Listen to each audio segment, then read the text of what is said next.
കുറച്ച് കാലം പുറകോട്ട് പോവുകയാണെങ്കിൽ ജനുവരി 25, 2025 സമയം ഒരു 11 മണിയായി കാണും.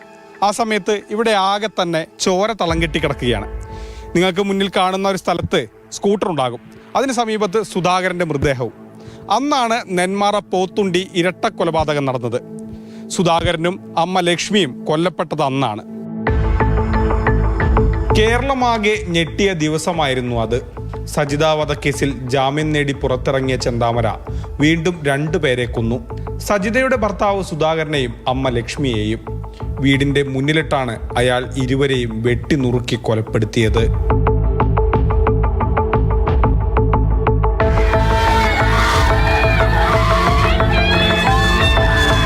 കേസിലെ പ്രതിയായ ചെന്താമരയുടെ വീടാണിത്.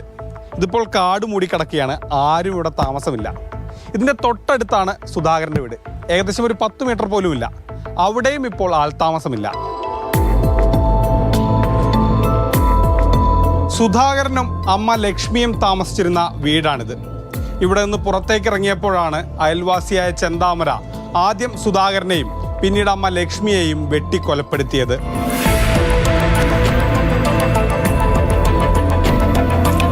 തന്റെ നാശത്തിന് കാരണം അയൽവാസികളാണെന്ന് ചെന്താമര വിശ്വസിച്ചു.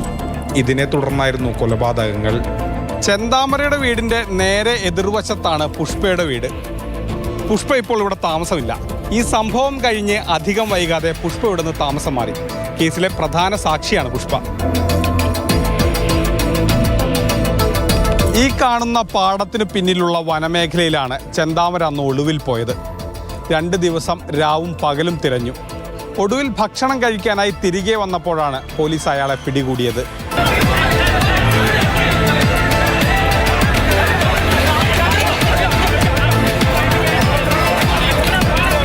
ചെന്താമരയ്ക്ക് ഉയർന്ന ശിക്ഷ കിട്ടുമെന്ന് നാട്ടുകാരും സുധാകരന്റെ മക്കളും പ്രതീക്ഷിക്കുന്നു.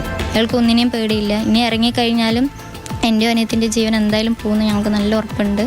അയാൾ ഇറങ്ങാതെ നല്ല പോലുള്ള ശിക്ഷ അയാൾക്ക് കൊടുക്കണം എന്നാണ് നമുക്ക് കോടതിയുടെ അടുത്ത് പറയുന്നത്. അവനെ വിധിക്കണം, അതന്നെ നമ്മൾ ചെയ്യണം.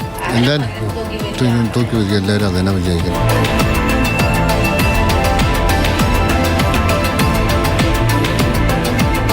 ഇരട്ടക്കൊല നടന്ന് 58ാം ദിവസം പോലീസ് കുറ്റപത്രം സമർപ്പിച്ചു. കഴിഞ്ഞ ഫെബ്രുവരി 4-നാണ് വിചാരണ ആരംഭിച്ചത്. 132 സാക്ഷികളിൽ 4 പേർ കൂറുമാറിയെങ്കിലും അത് വിധിയെ ബാധിക്കില്ലെന്നാണ് പ്രോസിക്യൂഷന്റെ പ്രതീക്ഷ.